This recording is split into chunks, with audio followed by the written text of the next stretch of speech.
Hello बच्चों, let's see the question. A conducting sphere of radius r is charged to a potential v. The outward pull per unit area of its surface is given by. Here we have given four options. Now to answer this question, first we will discuss here the key concept, and here the key concept will be given as electric field due to surface charge density, that is given as E equals sigma divided by epsilon naught. यहाँ पे जो sigma है ये surface charge density को indicate कर रहा है, तो करता है. तो क्वेश्चन के अकॉर्डिंग हमारे पास एक कंडक्टिंग स्फीयर है जिसकी रेडियस r के बराबर दे रखी है. तो हम ये यहाँ पे स्फीयर कंसिडर करते हैं. ये इसकी रेडियस हो गई r के बराबर और इसका जो पोटेंशियल है यहाँ पे it is given as v.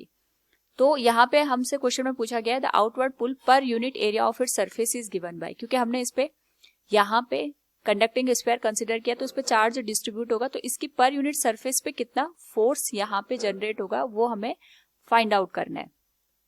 तो इसके लिए सबसे पहले हम ये देखेंगे कि जो फोर्स है उसको हम किस तरीके से कैलकुलेट करें. तो force will be given as electric field into surface charge density, and we know that surface charge density को हम यहाँ पे लिख सकते हैं चार्ज पर यूनिट एरिया के बराबर. नाउ यहाँ पे हमें पता है कि हमारे पास जो फोर्स है वो electric field into surface charge density आएगा, लेकिन पहले हम इन दोनों की वैल्यू फाइंड आउट करते हैं in terms of the given values. हमें इनको पोटेंशियल और जो हमारे पास रेडियस गिवन है उसके टर्म में रिप्रेजेंट करना पड़ेगा. तो इस पर्टिकुलर केस में अगर हम बात करें यहाँ पे इलेक्ट्रिक फील्ड की, तो electric field will be given as potential gradient, that is v by r. ये हो जाएगा क्वेश्चन नंबर फर्स्ट. और दूसरा अगर हम बात करें यहाँ पे हमारे पास जो इलेक्ट्रिक फील्ड होगा इसको हम रिप्रेजेंट कर सकते हैं sigma divided by epsilon not से.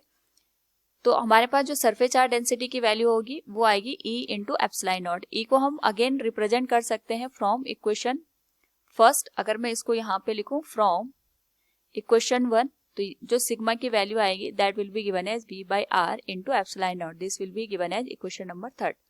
नाउ जो इक्वेशन हमारे पास यहाँ पे हमने लिखी है इसको हम पुट कर देंगे फोर्स के एक्सप्रेशन में. तो force will be given as E into sigma. E की वैल्यू हम ऑलरेडी कैलकुलेट कर चुके हैं, it is v by r, and from equation third we can write it will be given as v by r into epsilon naught.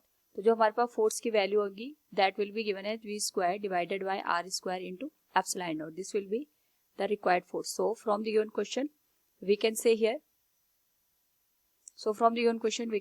the outward pull per unit area of its surface is given by v square by. So from the given question we can say here the outward pull per unit area of its surface is given by epsilon naught v square divided by r square.